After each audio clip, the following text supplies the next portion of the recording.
La bestia de la cueva, de H.P. Lovecraft.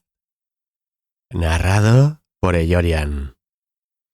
La horrible conclusión que había ido gradualmente imponiéndose en mi mente confundida y reacia resultaba ahora de una espantosa certeza. Estaba perdido, completa y descorazonadoramente perdido, en las vastas y laberínticas profundidades de la cueva Mammoth. Hacia donde me volviese, por más que forzase la vista, no lograba distinguir nada que pudiera servirme de pista para encontrar el camino de salida. Mi intelecto ya no albergaba dudas sobre que nunca más llegaría a contemplar la bendita luz del día, ni a deambular por las amables colinas y valles del hermoso mundo exterior. La esperanza se había esfumado. Pero, condicionado como estaba por una vida de estudios filosóficos, obtuve no poca satisfacción de mi desapasionada postura, ya que aunque había leído suficiente acerca del salvaje frenesí que acomete a las víctimas de sucesos similares, yo no experimenté nada parecido, sino que mantuve la calma apenas descubrí que me había perdido. Tampoco el pensamiento de haber errado más allá del alcance de una búsqueda normal me hizo ni por un momento perder la calma. Si había de morir, reflexionaba, entonces esta caverna terrible pero majestuosa me resultaría un sepulcro tan grato como el que pudiera brindarme un camposanto. Una idea que me provocaba tranquilidad antes que desesperación. La muerte por inanición sería mi destino. De eso estaba convencido. Yo sabía que algunos habían enloquecido en similares circunstancias, pero sentía que tal no sería mi fin.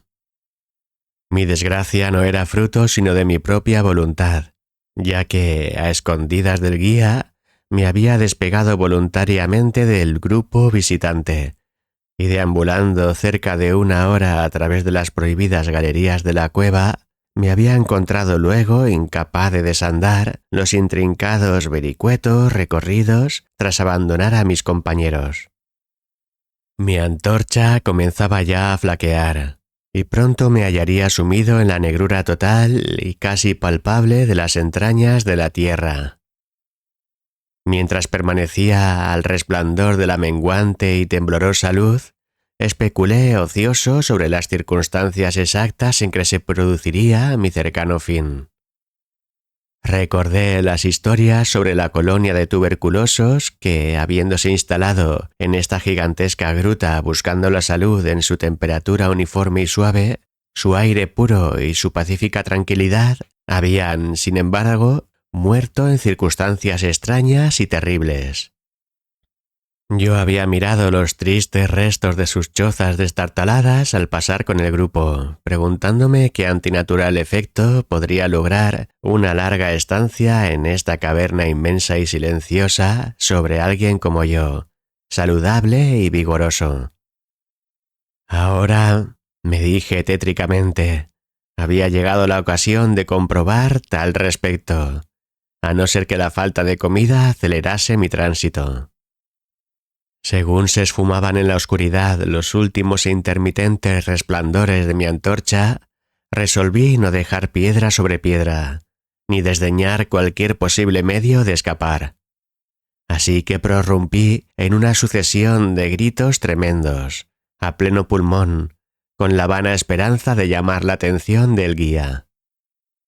Sin embargo, mientras vociferaba, tuve la sensación de que mis gritos resultaban un despropósito, y que mi voz, aumentando y reverberando por las innumerables paredes del negro laberinto circundante, no llegaba a otros oídos que los míos.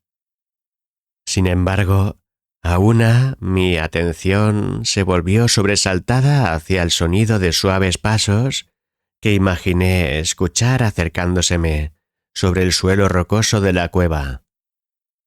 ¿Era inminente mi salvación? ¿No habían sido entonces todos mis horribles temores otra cosa que naderías y el guía, habiéndose percatado de mi inexplicable ausencia, había seguido mi rastro buscándome a través de este laberinto calcáreo? Mientras aquellas preguntas felices brotaban en mi interior, estuve a punto de reanudar mis gritos para acelerar mi descubrimiento. Pero en un instante mi alegría se trocó en horror al volver a escuchar, ya que mis siempre agudos sentidos, ahora afinados aún más por el completo silencio de la cueva, dieron a mi entumecido entendimiento la inesperada y espantosa certeza de que aquellas pisadas no sonaban como las de un ser humano.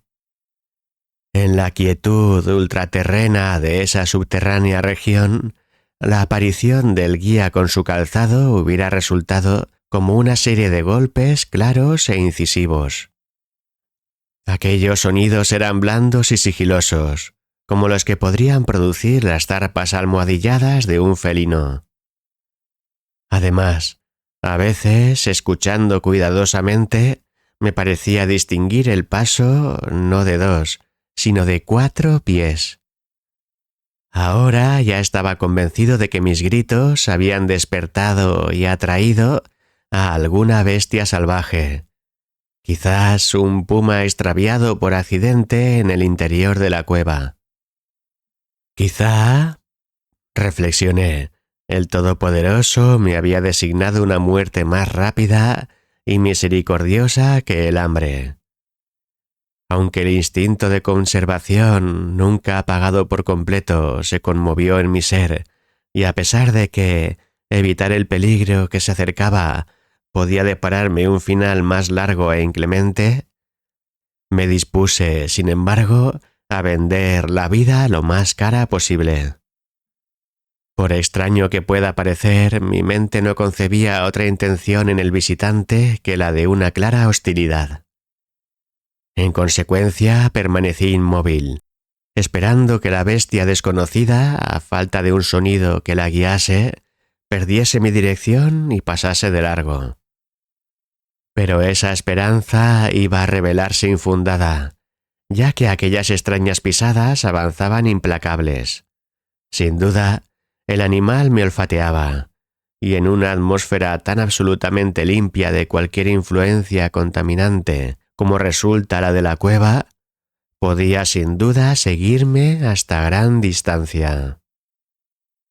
Por consiguiente, viendo que debía armarme para defenderme de un extraño e invisible ataque en la oscuridad, tanteé en busca de los mayores de entre los fragmentos de roca dispersos por doquier en el suelo de la caverna circundante.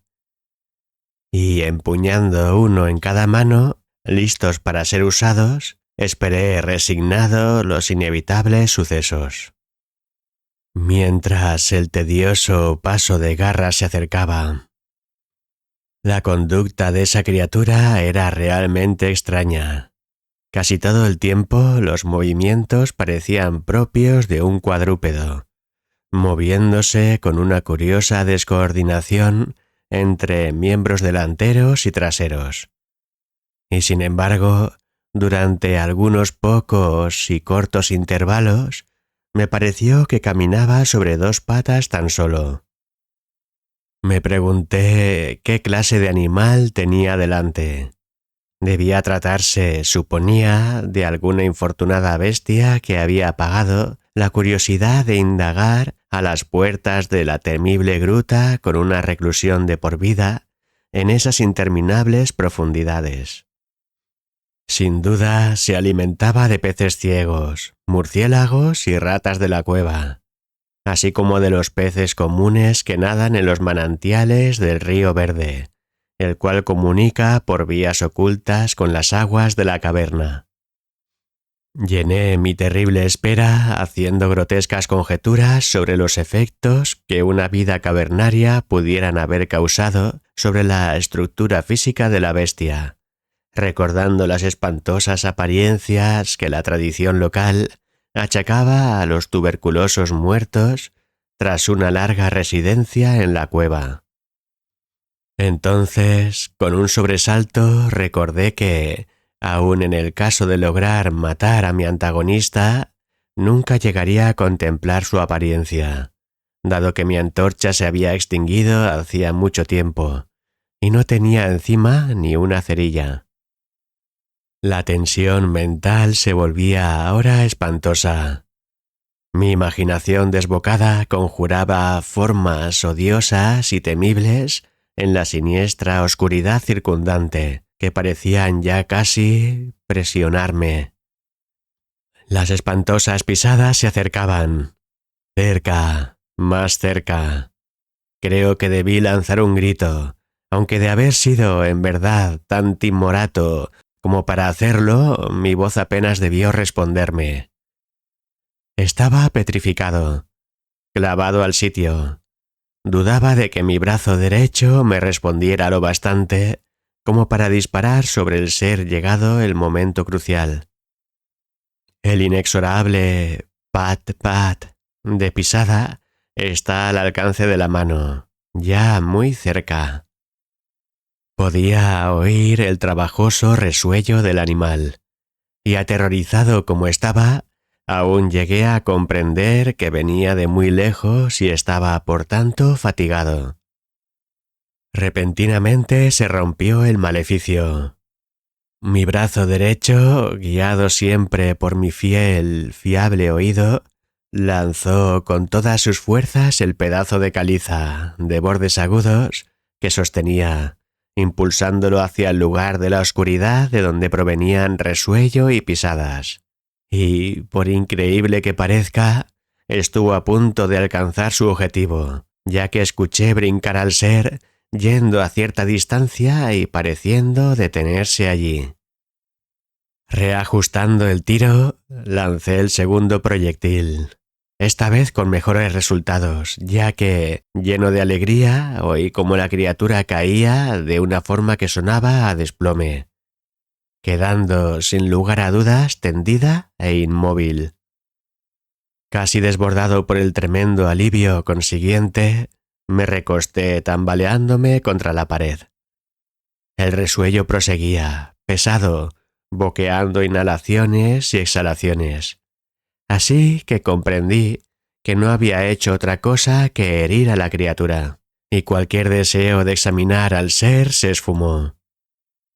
Por fin, algo semejante al miedo ultraterreno y supersticioso se alojó en mi cerebro y no me aproximé al cuerpo, ni seguí cogiendo piedras para rematarlo.